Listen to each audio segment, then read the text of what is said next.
106,6 Kisapan Inspirasi Anda sahabat Kis, kembali lagi buat hati yang bersama ruang dengar Anda di tema keluarga terbaik sepanjang masa sahabat. Dan kita memasuki untuk pertanyaan yang pertama, ini dari Macam Habib Pokoknya Ustaz. Iya. Ustaz, benarkah keluarga yang soleh itu bisa menyelamatkan satu sama lain di akhirat nanti, Ustaz? Iya, terima kasih kepada penanya kita dari siapa tadi? Mak Jamhar di Pokenjior ya. Kepada Mak Jamhar, jazakillah khairan ahsanul jaza. Semoga Allah membalas kebaikan dan pahala yang banyak buat ibu ya yang telah memberikan pertanyaan. Yang bertanya yaitu bagaimana, apakah benar bahwa keluarga yang soleh itu bisa menyelamatkan satu sama lain di akhirat nanti. Pendengar Obat Hati yang dirahmati Allah Subhanahu wa Ta'ala, berarti ini berkaitan dengan syafaat ya. Jadi setiap nabi itu punya doa yang mustajab, dan masing-masing nabi itu banyak di antara mereka yang telah menggunakan doa-doa mustajab mereka di dunia ini bagi umatnya. Tetapi tidak dengan Nabi Muhammad SAW. Nabi Muhammad SAW itu beliau menyimpan bagi kita kelak doa mustajabnya untuk umat di akhir zaman, di hari akhirat kelak nanti. Dan inilah yang dimaksud dengan syafa'an li ummati, bahwa syafaat bagi umat Nabi Muhammad SAW.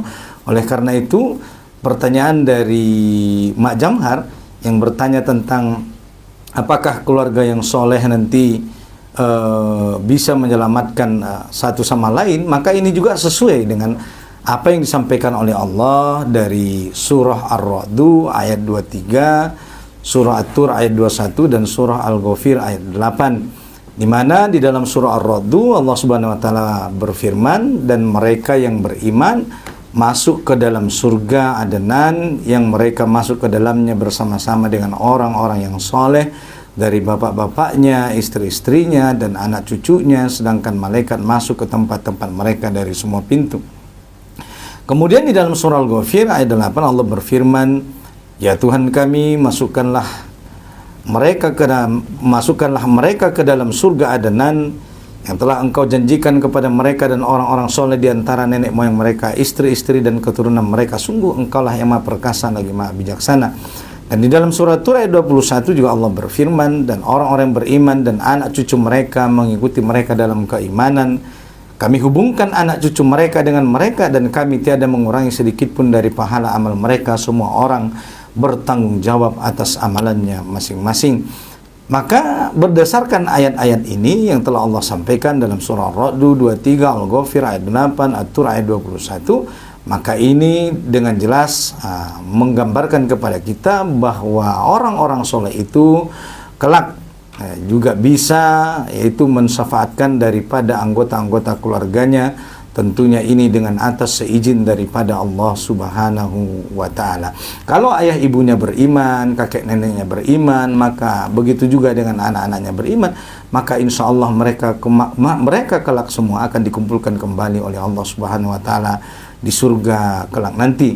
Karena memang syafaat ini atau penyelamatan ini bisa dari keluarga, bisa dari kita, syafaat dari Quran, syafaat dari ibadah puasa Ramadan dan lain sebagainya. Maka ini akan bisa menyelamatkan keluarga-keluarga kita, terutama keluarga yang soleh, yang kalau ayahnya beriman, ibunya beriman, maka insya Allah mereka akan kembali dikumpulkan bersama di surga Allah Subhanahu wa Ta'ala. Demikian yang bisa saya jelaskan, mungkin bisa ditambahi oleh Ustaz Arkan. Silakan Ustaz.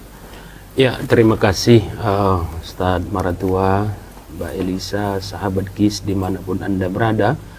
Dalam kaitan benarkah keluarga yang soleh bisa menyelamatkan satu sama lain di akhirat nanti? Ya, pertanyaan tentang apakah keluarga yang soleh dapat saling menyelamatkan di akhirat, ini adalah berdasarkan ajaran Al-Quran dan hadis. Ada beberapa prinsip yang perlu dipahami di sini. Yang pertama adalah setiap individu bertanggung jawab atas amalan sendiri. Kullu nafsin bima kasabat rohina. Setiap orang terikat tergantung apa yang telah dilakukannya. Ini menunjukkan bahwa pada hari kiamat setiap manusia akan dimintai pertanggungjawaban atas perbuatan dia sendiri. Maka yang kedua adalah doa syafaat keluarga soleh bermanfaat. Meskipun amal soleh tidak bisa langsung dipindahkan kepada orang lain, doa dan permohonan ampun dari keluarga yang soleh ini mendapatkan mendapatkan keberkahan bagi mereka. Bagaimana doa anak yang soleh? Sebagaimana sabda Rasulullah SAW, "Iza mata ibnu Adam inqata amalu illa bithalasin." Salah satunya adalah waladun solihah yad'ulah, anak yang soleh yang mendoakannya. Di dunia saja dia mendapatkan syafaat, bagaimana nanti yang akan di akhirat. Maka setiap anak penghafal Al-Quran itu nantinya dia akan dianugerahkan kepada orang tuanya adalah mahkota nanti di sorga. Itu tandanya bahwa mereka akan menyafaatkan ayah-ayah mereka nanti di akhirat nanti.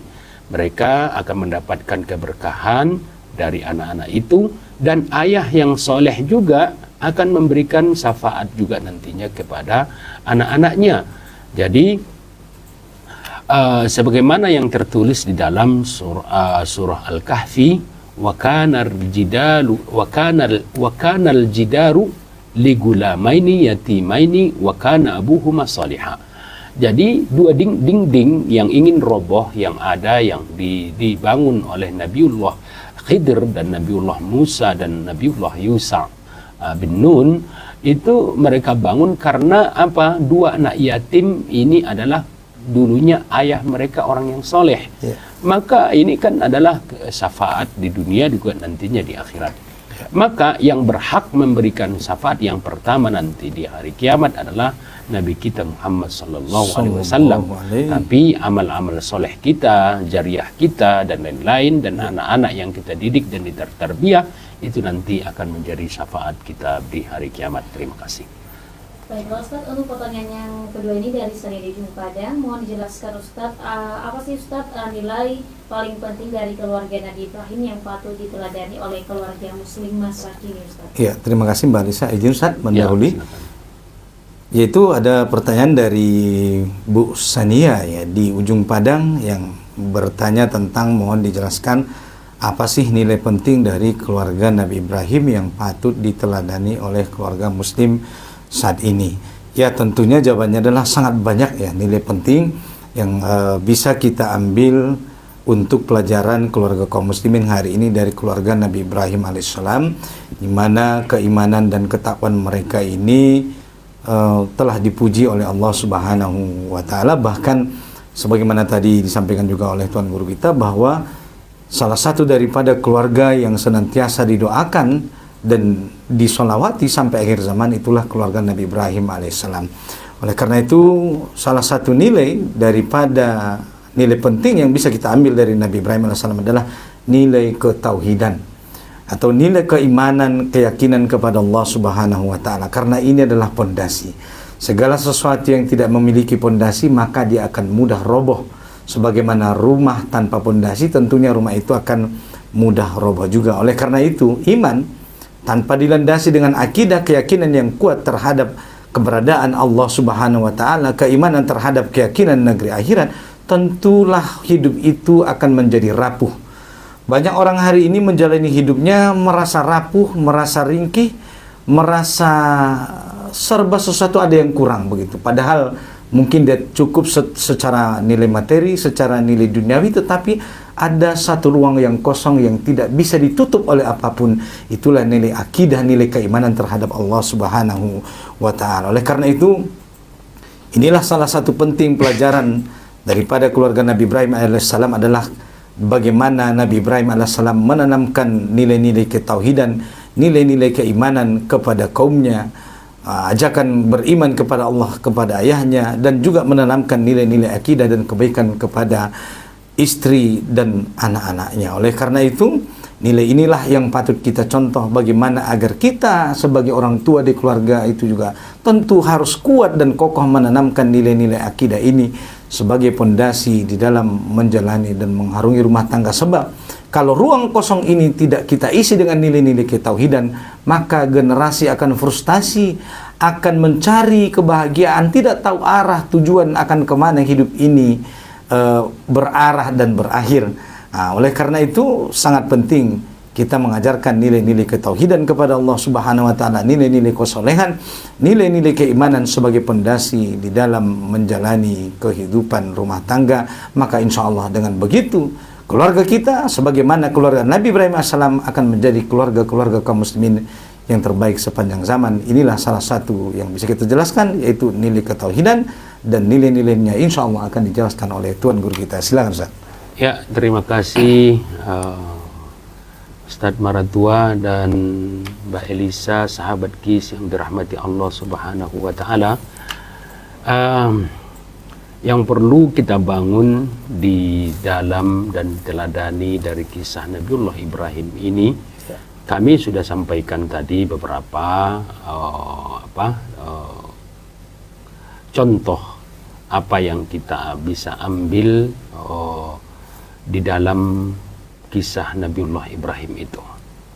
Yang pertama adalah keluarga terbaik sepanjang zaman, ya adalah pendahuluan. Mengapa kisah Ibrahim lebih relevan di dalam era modern ini? Karena Al-Quran itu kan dia bisa menghadapi zaman kapan saja.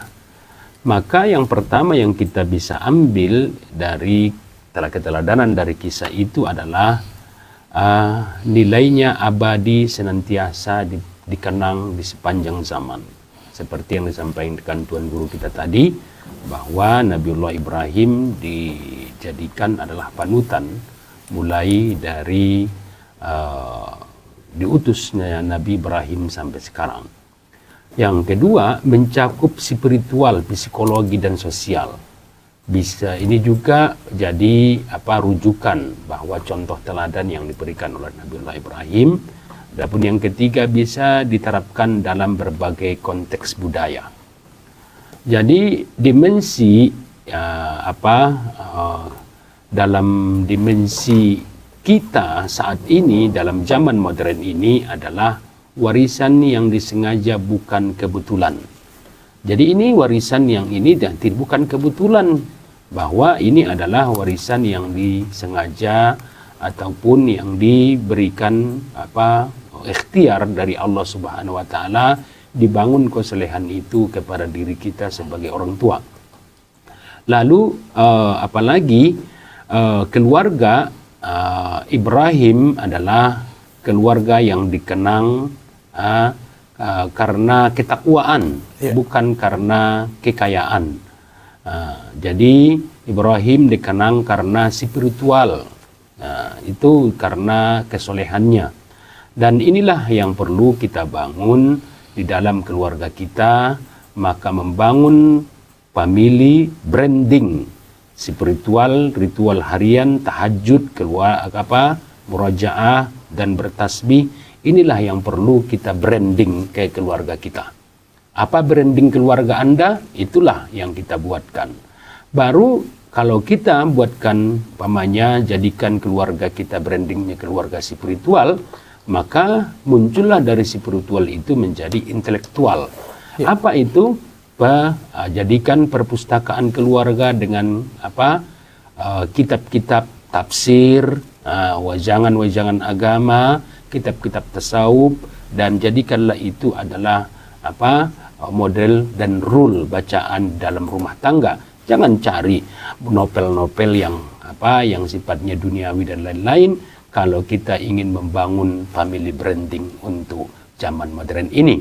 Karena Nabiullah Ibrahim sudah membuat brand tersendiri bagi terhadap keluarga Ibrahim. Dia membangun brand ketakwaan dan kesolehan kepada dirinya, kesolehan kepada anaknya, dan kesolehan kepada istrinya, itu Hajar. Dan inilah yang perlu kita contoh bersama-sama di zaman ini, karena semakin kuat keimanan kita di zaman ini, insya Allah semakin diberkahi oleh Allah Subhanahu wa Ta'ala. Insyaallah.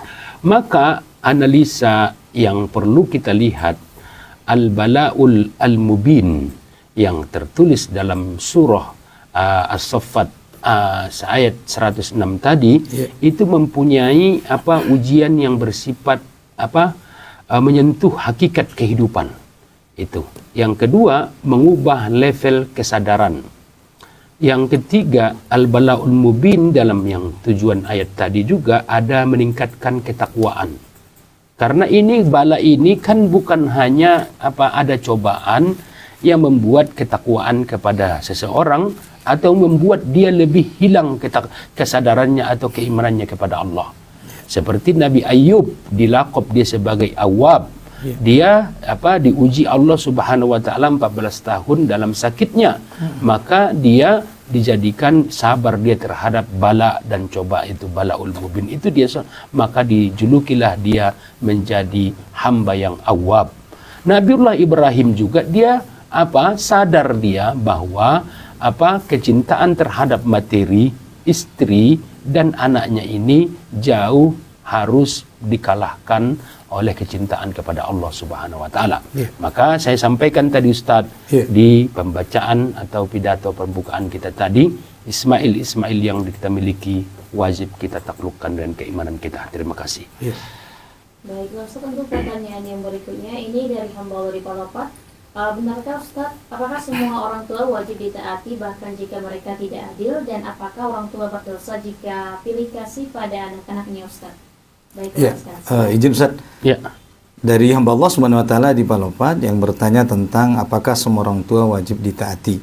Maka sebagaimana para ulama kita mengatakan la ta'ati li makhlukin fi masyiatil khaliq, bahwa kita tidak boleh taat kepada makhluk yang mengajak kita untuk bermaksiat kepada Allah Subhanahu wa Ta'ala, meskipun itu sekalipun itu adalah orang tua kita.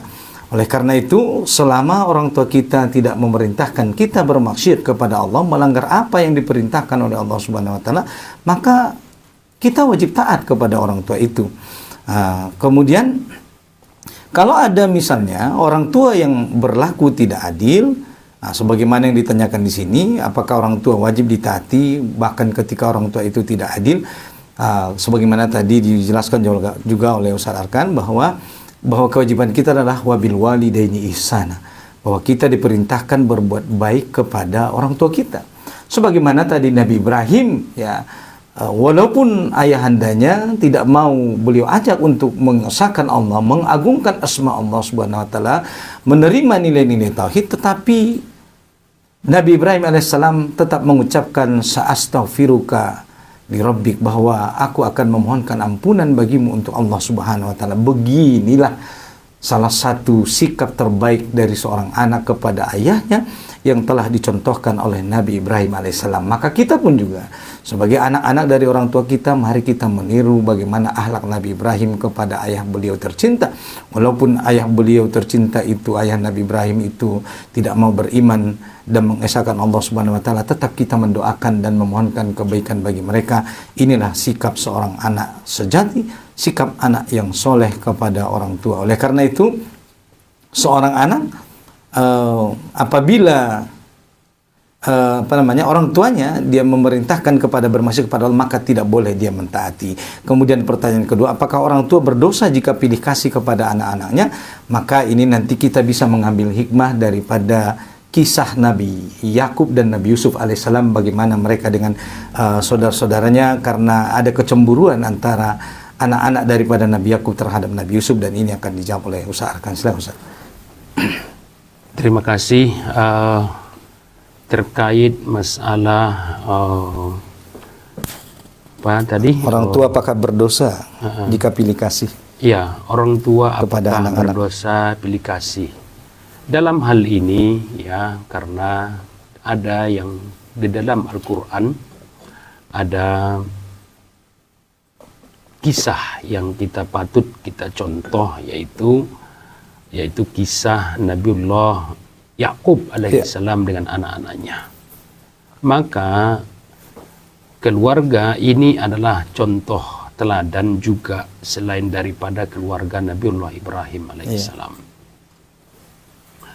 Sahabat Qais yang dirahmati Allah Subhanahu wa taala, ketundukan dan kecintaan terhadap terhadap anak-anak itu adalah fitrah. Orang tua semua itu pasti akan mencintai anak-anaknya. Dia tidak akan pilih kasih terhadap apapun yang ada di dalam diri anak-anak mereka. Tapi ada kadang ini fitrah manusia.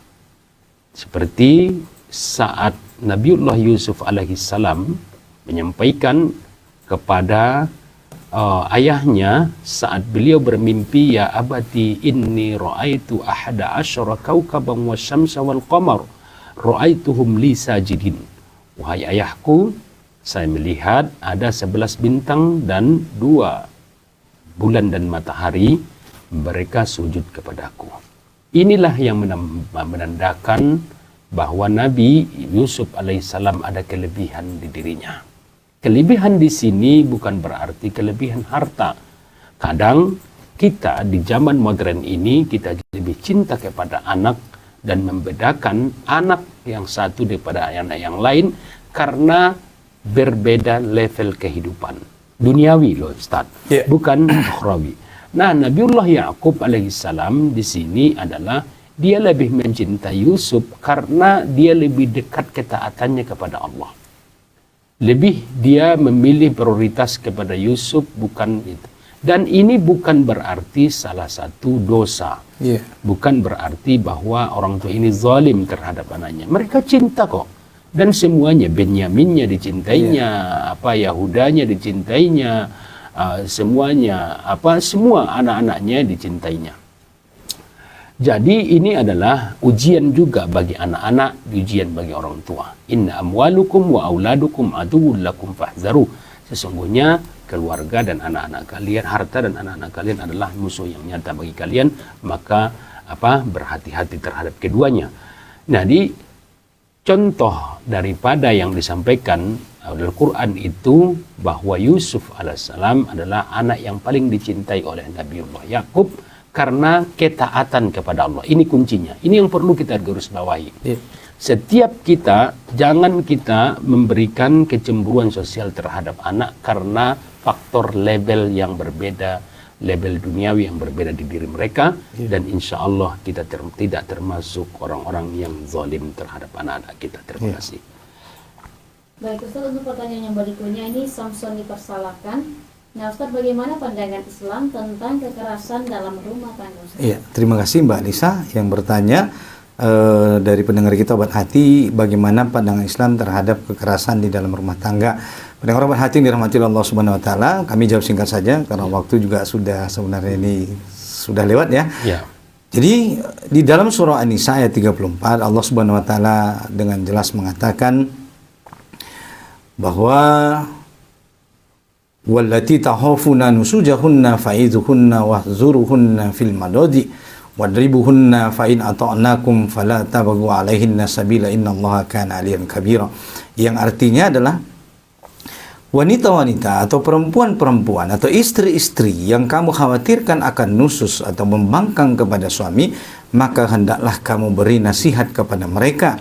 Kalau mereka dinasihati tidak mau, maka tinggalkanlah mereka di tempat tidur mereka. Artinya pisah ranjang tetapi masih di dalam rumah yang sama, bukan keluar dari rumah. Jadi pisah ranjang itu tetap di rumah yang sama, bukan dengan beda rumah. Nah, kemudian dinasihati tidak mempan, pisah ranjang tidak mempan. Dan kalau perlu kata Allah Subhanahu wa taala, maka pukullah mereka, tetapi dengan pukulan yang mendidik. Jika mereka menaatimu, maka janganlah kamu mencari-cari alasan untuk menyusahkan mereka. Sungguh Allah Maha Tinggi, Maha Besar. Pendengar Obat Hati yang dirahmati Allah Subhanahu wa taala, oleh karena itu kekerasan dalam rumah tangga ini kalau dia sampai pada melukai fisik, atau sampai pada menyebabkan luka-luka di tubuh pasangan kita, maka ini tidak boleh ya. Jadi Islam memang membolehkan seorang suami untuk memukul seorang istri, tetapi pukulan yang mendidik dan dipukulnya bukan di tempat yang bisa mencelakakan daripada pasangan kita. Jadi jangan sampai pula nanti, ini ajaran Islam Ustaz. Ya. Kadang-kadang nanti misalnya gara-gara ini jadi dituduh pula nanti kekerasan dalam rumah tangga. Padahal Allah sendiri memerintahkan gitu loh, bahwasanya seorang suami punya hak. Apabila sudah menasihati istrinya, kemudian dia melakukan pisah ranjang, kemudian juga istrinya tetap tidak taat, maka seorang suami dibolehkan oleh Allah Subhanahu wa taala untuk memukul istri, tapi dengan pukulan yang mendidik. Jangan sampai pula ini nanti dianggap sebuah kekerasan KDRT. KDRT yang melanggar aturan hukum secara positif begitu. Jadi kalau kekerasan yang dimaksud di sini adalah dan kita yakin bahwa kekerasan yang dimaksud adalah kekerasan yang dia sampai melukai fisik secara di luar daripada apa yang diperintahkan oleh Allah, tentunya ini kita juga tidak setuju, karena ini juga melanggar berarti apa yang diperintahkan oleh Allah Subhanahu wa taala. Oleh karena itu, kekerasan dalam rumah tangga kalau sudah sampai seperti itu, maka seharusnya tidak perlu ada atau dihindari, cukup saja hanya memukul dengan pukulan yang mendidik. Demikian yang bisa saya jelaskan. Saya kembalikan pada Mbak Alisa. Baiklah, selanjutnya pertanyaannya Ya, terakhir langsung dari silakan. Bang Ceps ditanya Ya. juga. Ya. Izin bertanya, apakah betul Ustadz orang yang pertama berkorban adalah anak Nabi Adam alaihissalam, yaitu Qabil dan Habil, sementara kisah berkorban itu dari kisah Nabi Ibrahim dan Ismail. Bagaimana ceritanya itu Pak Ustadz? Mohon penjelasannya. Ya, terima kasih. Ya, betul ya. Kalau itu bagaimana? Apakah betul ya? Anak Nabiullah Ibrahim, Nabi Adam, ya. Qabil dan Habil yang pertama berkorban, betul sekali. Ya. Bahwa mengambil yang pertama, kurban yang pertama yang dilakukan di dalam sejarah manusia adalah kurban Habil dan Qabil, anak Nabiullah Adam. Kurban Nabiullah Ibrahim dan Ismail itu mempunyai dua perbedaan ya. Mari kita coba di dalam pertemuan ini kita padu antara bagaimana sih metode kurbannya anak Nabiullah Adam dengan Nabiullah Ibrahim alaihissalam. Dalil yang pertama, kurban pertama dalam sejarah manusia adalah dalam surah Al-Maidah ayat 27 kalau nggak salah. Watlu alaihim naba'a ibni Adam bil haqqi idh qarraba qurbanan fataqabbala min ahadihima wa lam yataqabbal min al-akhar. Bahwa Allah Subhanahu wa taala menyampaikan di dalam firman-Nya adalah ceritakanlah kepada mereka maksudnya kepada umat-umat setelah mereka itu, bahwa kisah kedua putra Adam, Habil dan Qabil ini perintah kepada Nabi kita tentunya, karena ke Nabi kita lah turun Al-Quran itu. Dengan keduanya mempersembahkan kurban, maka diterima dari salah seorang dari mereka berdua, Habil, dan tidak diterima dari yang lain. Pelajaran yang pertama di sini adalah dari kisah ini ataupun dari apa yang disampaikan Allah dalam Al-Quran ini adalah kurban yang pertama harus dengan hati yang ikhlas. Ya. Habil memberi hewan terbaik, Qabil memberi hasil pertanian terburuk. Nah, itu di situ. Di situ dua ini adalah dua yang berbeda. Baru keduanya adalah ketaatan. Qabil ini membunuh saudaranya karena penyakit hati. Karena dia memang dari awal tidak ikhlas dalam berkurban itu, karena dia memberikan pertanian dan hasil dan gandum yang paling jelek di antara pertanian yang ada, sementara Qabil saudaranya yang ikhlas diterima, lalu dia terzolimi dan karena penyakit hati ya doki-doki lah mungkin kalau kita ya sekarang ini. Penyakit bika-bika ya. Bika-bika jadi akhirnya saudaranya terbunuh, dan inilah keturunan kita sampai hari ini. Lalu yang kedua yang pertama ini adalah harus ikhlas, dan yang kedua ujian ketakwaan. Lalu apa bedanya dengan Allah juga mencoba Nabiullah Ibrahim. Allah menguji Ibrahim dengan menyembelih anaknya itu Ismail. Lalu digantikan dengan kibas domba yang sangat besar sebagaimana firman Allah Subhanahu wa taala, wa fadainahum bizabahin azim. Dan kami gantikan yaitu Ismail dengan sembelihan yang sangat besar. Ini asal muasal ibadah kurban Idul Adha yang disyariatkan dalam Islam. Kalau yang disyariatkan ke anak Nabi Adam itu tidak disyariatkan untuk kita, karena di dalam Al-Quran itu ada namanya nasakh wal mansukh. Perbedaan antara ada nasakh, hukumnya Qurannya ada, tulisannya ada, tapi hukumnya sudah dibuang. Ada hukumnya tetap ada, tapi bacaannya sudah ada. Ini macam-macam nasakh wal mansukh. Ini adalah pembahasannya sangat panjang. Lalu yang perlu kita bahas di sini adalah bedanya kurban dengan kurban Qabil dan Habil. Kurban Qabil dan Habil mempersembahkan individu untuk ujian ketakwaan. Ini yang pertama. Kurban yang diuji terhadap Ibrahim dan Ismail, ujian ketakwaan sekaligus syariat tahunan umat Islam. Paham ya? Paham nggak? Di dalam hal ini masuk ranahnya fatwa ini. Kurban Habil dan Qabil adalah persembahan individu untuk ujian ketakwaan. Ini yang pertama. Dan ini mansukh tidak digantikan, tidak berlaku lagi. Dan yang kedua, kurban Ibrahim dan Ismail ujian ketakwaan sekaligus syariat tahunan umat Islam. Makanya saat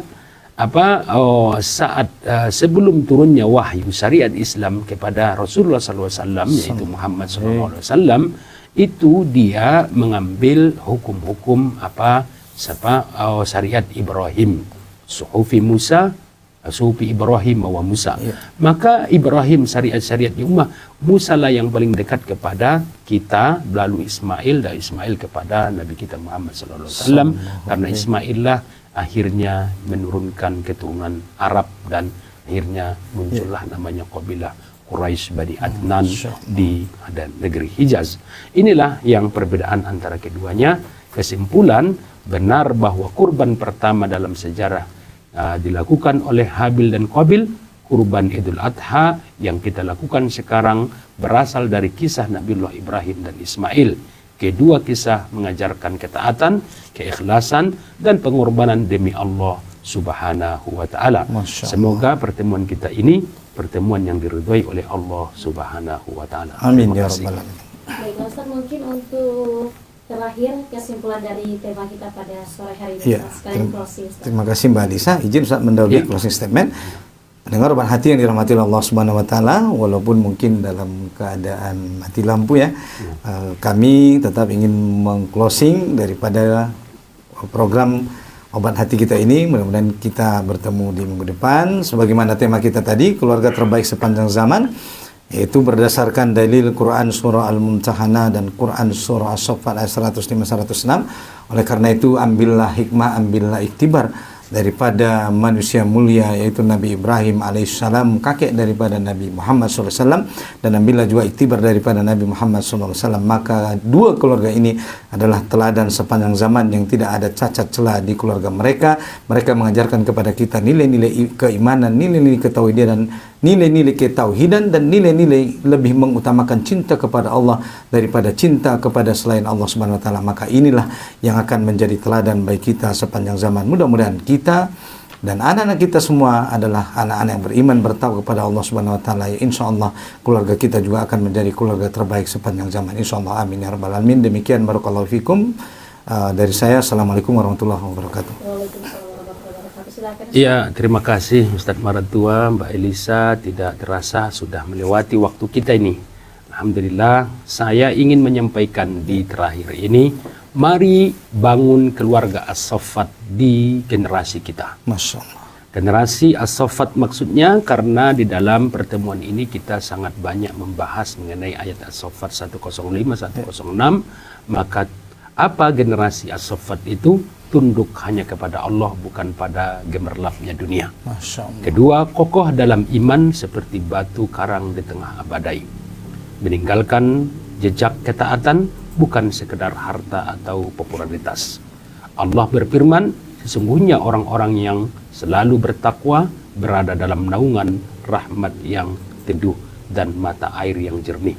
Surah Al-Mursalat ayat 41 dan 42. Mari jadikan keluarga kita rumah yang penuh zikir dan kasih sayang, sekolah pertama anak-anak belajar cinta Allah dan Rasulnya, benteng yang menjaga dari syubhat dan syahwat.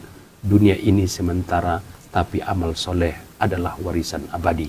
Generasi as-safat, keluarga penghuni sorga, insya Allah kita sama-sama mendapatkan dan meraihnya. Wabillahi taufiq wabil hidayah, wabihi nasta'in. Wassalamualaikum warahmatullahi wabarakatuh. Waalaikumsalam warahmatullahi wabarakatuh. Sahabat KIS, untuk program Obat Hati hari ini kita cukupkan sampai di sini bersama Ustaz kita Ustaz Marto dari Montes PD dan juga